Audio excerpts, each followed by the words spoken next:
Breaking news अवां सां share कई पिया। नौशर फिरोज़ तालीम खाते में 197 मुलाजिम मुसलसल गैर हाज़िर रहंदड़न में उस्ताद नॉन टीचिंग अमलो भी शामिल है। गैर हाज़िर रहंदड़न में केतराई मुलाजिम बाहरी मुल्क में रहंदड़ आहिनि। तालीम खाते गैर हाज़िर मुलाजिमन जी जांच शुरू करे छॾी। जांच लाइ 3 रुकनी कमेटी काइम कई वई। मॉनिटरिंग ऑफिसर डीओज़ ऐं टीओज़ शामिल आहिनि। गैर हाज़िर रहंदड़ सेक्रेटरी मुलाज़मन खे सुभाणे तलब कयो वियो। प्राइमरी जे मुलाज़मन खे 11 अगस्त ते पेश थियण जो हुकुम ॾिनो वियो आहे।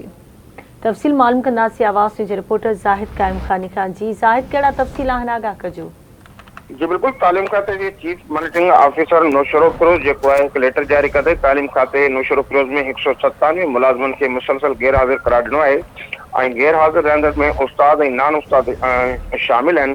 गैर हाजिर रहंदड़ में केतरा मुलाजिम मुल्क का बाहर रहंदड़ ॾेखारिया विया आहिनि। तालीम खाते गैर हाजिर मुलाजमन की जांच शुरू करे छॾी आहे। हिकिड़ी जांच कमेटी भी जोड़ी है जंहिंमें मॉनिटरिंग ऑफिसर होंदो, टीओ ऐं टीओ जो है गैर हाजिर मुलाजमन की जांच कंदा। इन सिलसिले में सेक्रेटरी मुलाजमन के सुबह 9 अगस्त जो है तलब किया है और प्राइमरी मुलाजमन के 11 अगस्त पेश थियण जो हुकुम ॾिनो है।